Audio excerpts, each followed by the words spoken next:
Bonjour mes chers amis, et on continue ensemble à étudier l'Épître aux Éphésiens. Nous sommes encore au chapitre 3 et nous sommes au verset 10. Notre bon Père du ciel, tu t'es révélé, c'est ce que nous avons vu depuis quelques jours. Et quel effet a ta révélation? Qu'est-ce que ça produit, la révélation? Ce que nous avons appris de Paul, qu'est-ce que ça produit? Qu'est-ce que ça l'accomplit? Guide-nous afin de bien comprendre. Amen. Donc, nous avons vu que le prisonnier de Christ avait eu une révélation directement de la part de Jésus, de la part de Dieu. Et cette révélation-là, il l'a écrite dans la lettre aux Éphésiens et il l'a envoyée à l'Église, afin que l'Église connaisse cette révélation-là. Et cette révélation, c'était un mystère qu'on a dit. Un mystère, ça veut dire quelque chose qui était caché en Dieu depuis la création du monde. C'était là, caché dans le cœur de Dieu. Et Dieu le révèle. Dieu l'annonce. Oui, ça avait été annoncé. Il dit, il y avait un peu de lumière dans l'Ancien Testament, mais beaucoup plus de lumière a été amenée. Beaucoup plus de clarté. Une révélation qui a été donnée à Paul, et Paul l'a annoncée. Paul dit, j'ai eu la grâce, il m'a été fait un don, j'ai eu le privilège d'annoncer les richesses incompréhensibles de Christ aux païens. Oh, quelle grande vérité que maintenant les païens, de toutes les cultures, de toutes les races, de toutes les langues, de toutes les couches sociales, de toute l'histoire de l'humanité, forment un peuple, un corps. On part à la même promesse en Jésus-Christ et ont la même destinée, la même espérance devant eux. Si Dieu ne nous avait pas révélé cela, on ne l'aurait pas imaginé, on ne l'aurait pas découvert par nous-mêmes. Mais quand je te révèle quelque chose, quand je te dis ce qu'il y a sur mon cœur, c'est parce que je veux que tu saches qu'est-ce que je pense. Et je m'attends à ce que je veux te dire va avoir un impact dans ta vie. Ça va t'aider à me comprendre, ça va t'aider à faire une décision, ça va t'aider à t'abstenir de faire quelque chose. J'ai une raison quand je te dis ce que je pense. Quand Dieu révèle sa propre personne, parce que quand il révèle lui-même. Il se révèle parce qu'il dit, c'est sorti du corps de Dieu, c'était caché en Dieu que créé toute chose. Donc, ça appartient à Dieu quand Dieu le dit, quand Dieu l'a révélé aux hommes, depuis l'éternité des temps, quand il s'est mis à se révéler, en créant, en Adam et Ève, en s'en venant, il s'est révélé aux hommes pour qu'on le sache, pour qui il est. Qu'est-ce qu'il est en train de faire? Qu'est-ce qu'il est en train d'accomplir? Où est-ce qu'il s'en va? Quand l'Église comprend ça, que le but de toute chose, c'est la révélation de Dieu, l'Église n'est pas en danger de devenir une religion. Quand l'Église parle trop souvent de ce qu'on doit faire ou ne pas faire, ou de tu ne devrais pas dire de même, tu ne devrais pas parler comme ça, tu ne devrais pas agir comme ça, tu ne devrais pas regarder ça, tu ne devrais pas aller là, tu ne devrais pas manger ça, tu ne devrais pas goûter ça, tu ne devrais pas t'habiller de même. Quand l'Église prêche des règles de vie, elle se dirige directement contre le mur de la religion. Mais quand on annonce la personne de Dieu, quand on parle de Dieu, de ce qu'il a fait, de ce qu'il a accompli, de ce qu'il a révélé, on est en plein centre de ce que Dieu veut que nous faisions. Et l'Église va continuer à être un sujet de gloire pour Dieu. Quel impact cette révélation a-t-il eu? Quel impact la révélation de Dieu a-t-elle dans le monde visible et dans le monde invisible? Peut-être vous êtes surpris là, quand je vous dis ça. Mais le verset 10 nous dit que la révélation de Dieu a un impact dans le monde invisible, dans le monde spirituel, dans les cieux. Vous vous souvenez, depuis le chapitre 1 que je vous parle, Dieu nous a bénis en Jésus dans les lieux célestes. Ensuite, ça nous a dit que Jésus-Christ était assis dans les lieux célestes et que nous, on était assis dans les lieux célestes. Et là, il va nous parler ce matin, encore une fois, de ces lieux célestes-là. C'est pas la première fois, c'est la troisième fois ou la quatrième fois qu'il nous parle de ces dominations-là, de ces autorités-là dans les lieux célestes. Lisons ensemble le verset 10 et 11. C'est pourquoi les dominations, les autorités dans les lieux célestes connaissent aujourd'hui par l'Église la sagesse infiniment variée de Dieu, selon le dessein éternel qu'il a mis à exécution par Jésus-Christ notre Seigneur. Ça me fait rire un peu, parce que il y a quelque chose que les êtres humains ont appris avant les dominations, avant les autorités dans les lieux célestes. On l'a appris avant eux autres. C'est fantastique, hein? Les autorités dans le ciel, les dominations dans le ciel, je pense que c'est angélique dont il parle. On a appris avant eux, nous, les êtres humains, on a appris certaines choses concernant Dieu avant eux. C'est vraiment époustouflant comme révélation, comme vérité.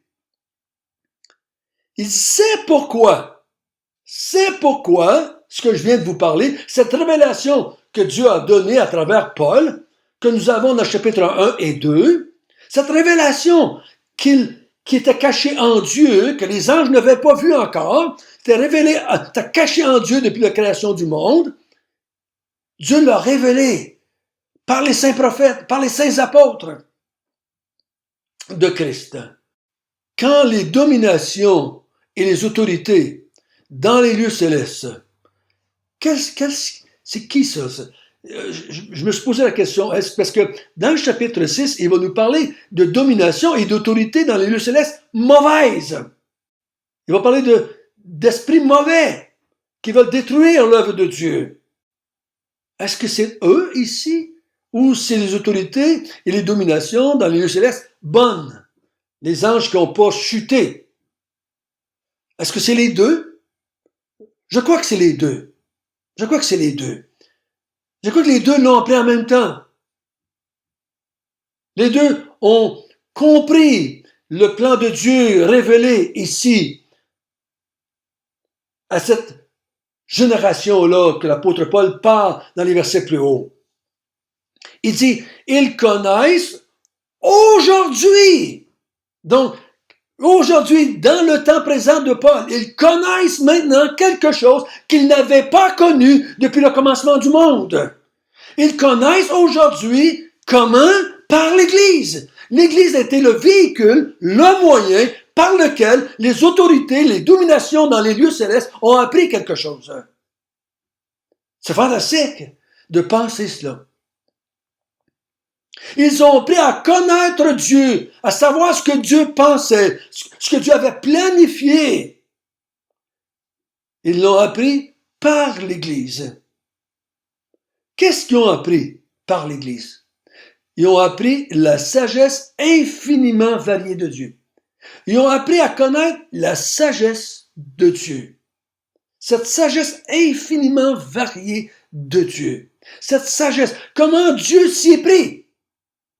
Et je crois que s'il y en a, les anges ont été surpris, les bons anges et les mauvais anges ont été surpris. Le plan, la pensée, le moyen que Dieu a pris pour se former un peuple, ça les a fait sauter les manèges, si je peux dire le même. Ça les a époustouflés que Dieu a pu décider, avant le commencement du monde, d'unir des gens à son propre Fils pour se créer un monde nouveau, pour se créer un peuple nouveau. Mes frères et sœurs, pensez-y bien, là.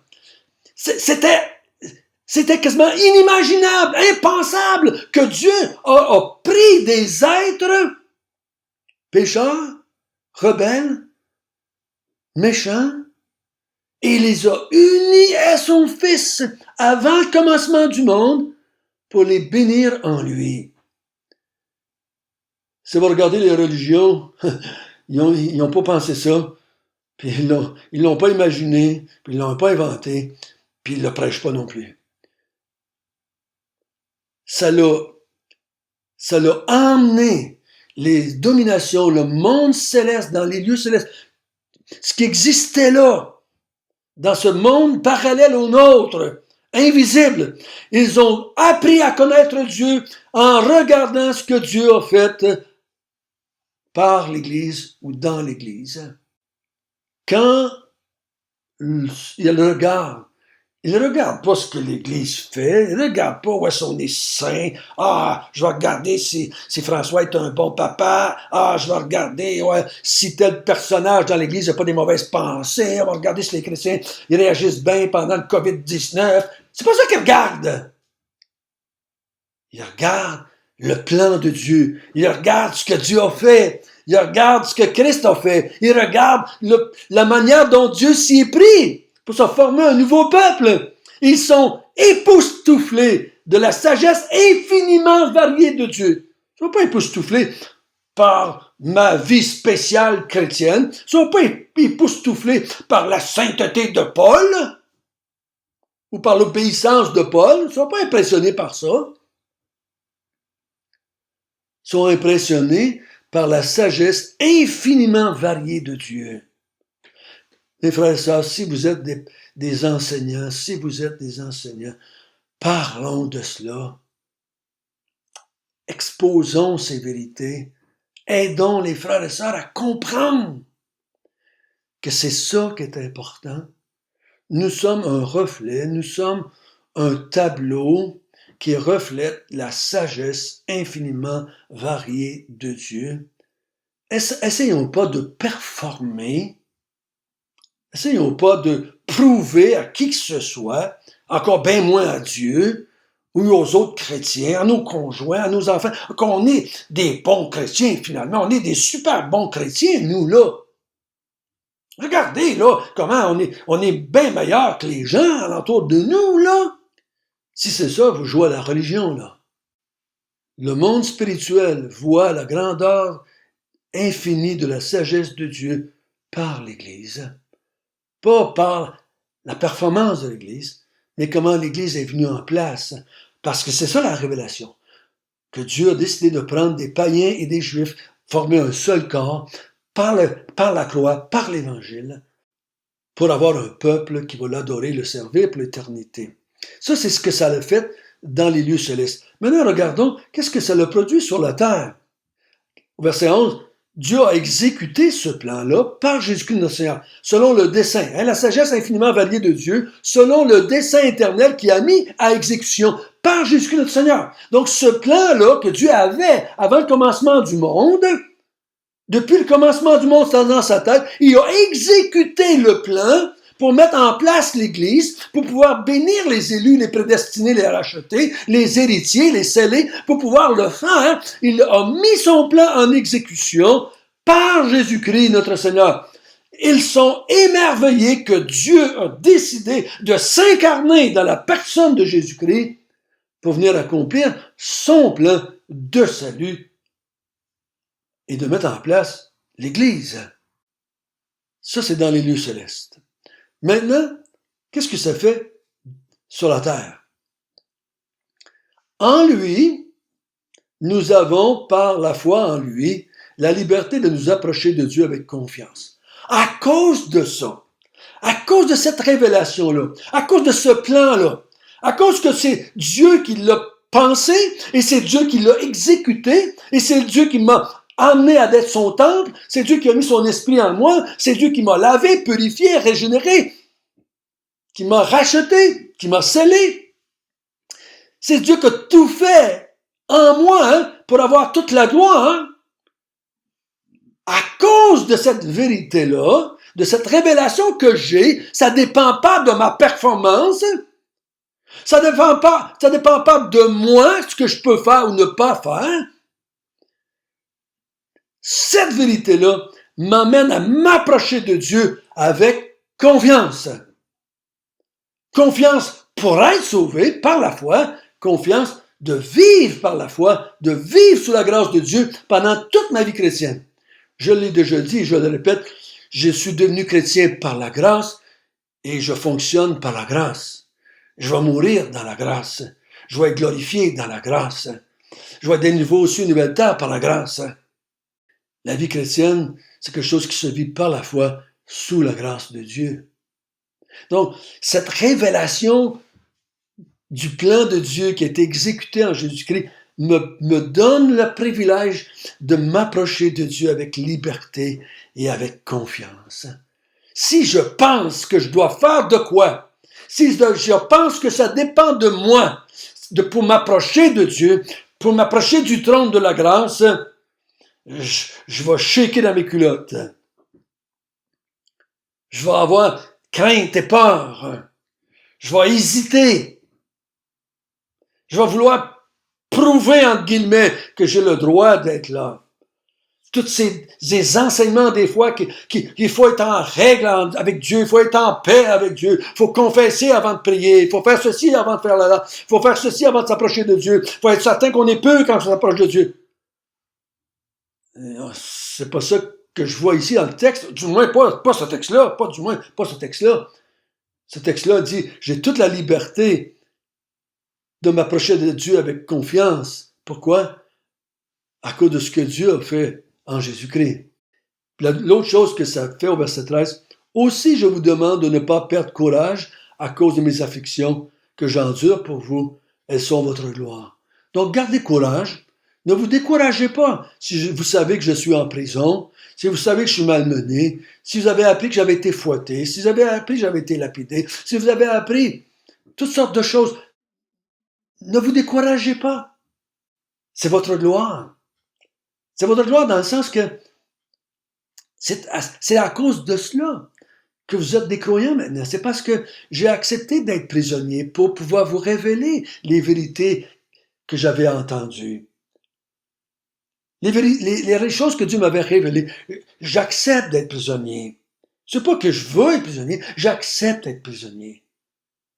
Pour pouvoir continuer à prêcher. Et même quand je suis en prison, l'apôtre Paul continuait à prêcher ce qu'il avait entendu. Ne vous découragez pas. Le plan de Dieu va s'accomplir. Le plan de Dieu va se faire. Le plan de Dieu va aller à son terme. Le plan de Dieu va tout s'accomplir. Tout ce que Dieu avait planifié avant le commencement du monde, tous les gens que Dieu avait élus, prédestinés, rachetés, qui avait établi comme héritier, qui avait scellé du Saint-Esprit, tous ces gens-là vont être sauvés. Le plan de Dieu va s'accomplir comme Dieu l'a voulu. Ne perdez pas courage. Continuons à vivre notre vie chrétienne pour sa propre gloire. Notre bon Père du ciel, oh que c'est merveilleux. Le ciel et la terre se réjouissent de la révélation que tu as apportée. Cette révélation a eu un impact dans les cieux et sur la terre.